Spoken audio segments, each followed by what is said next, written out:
En ce 6e jour dans l'octave de la Nativité, l'Église Notre Mère nous propose de méditer sur l'extrait de la première lettre de Saint Jean, chapitre 2e, du verset 12 au verset 17, et l'Évangile de Luc, chapitre 2e, du verset 36 au verset 40.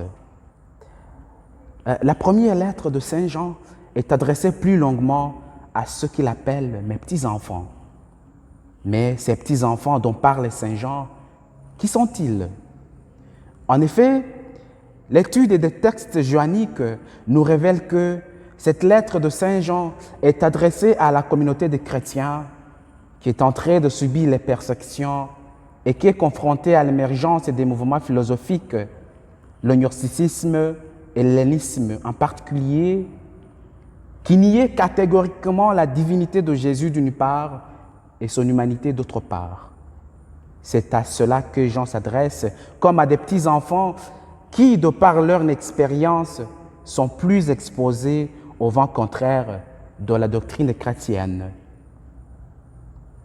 Jean veut les mettre en garde contre ces fausses doctrines qui détournent de la foi en Jésus-Christ. En outre, la théologie joannique met l'accent sur la famille. Les chrétiens forment une seule et une même famille et sont unis par la même foi en Jésus-Christ. Une famille dans laquelle on entre par une nouvelle naissance suivie d'une croissance spirituelle. Cela étant, les chrétiens, comme des enfants dans une famille, avaient besoin d'enseignements pour grandir dans la sagesse afin de devenir des hommes et des femmes capables de maturité dans la foi et dans le témoignage de cette foi en Jésus-Christ. L'Évangile nous présente un modèle de cette maturité dans la foi. Une femme, une veuve du nom de Anne, qui, malgré les difficultés de sa vie et de son âge, 84 ans, il ne cessait de proclamer les louanges de Dieu et parler de l'enfant à tous ceux qui attendaient la délivrance de Jérusalem. Elle ne s'éloignait pas du temple. Elle servait Dieu jour et nuit dans le jeûne et dans la prière.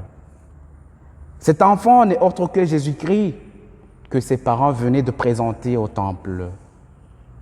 Mes frères et sœurs, nous sommes toujours dans l'ambiance de la nativité du Fils de Dieu qui a pris chair de l'homme pour que toute l'humanité soit en parfaite et totale communion avec Dieu.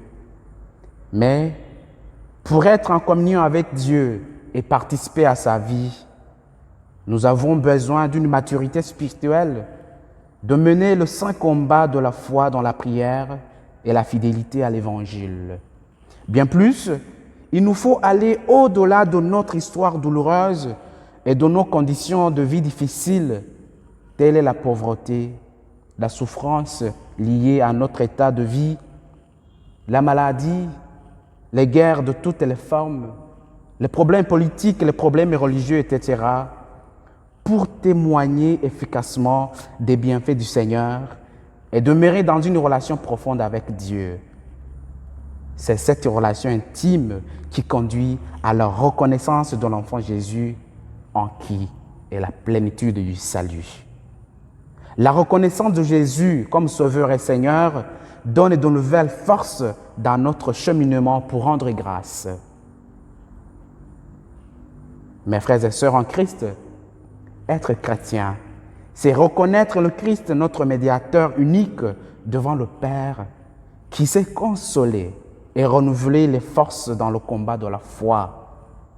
Ayons donc un esprit de prière et de fidélité pour pouvoir le proclamer partout, surtout où règnent les ténèbres du péché.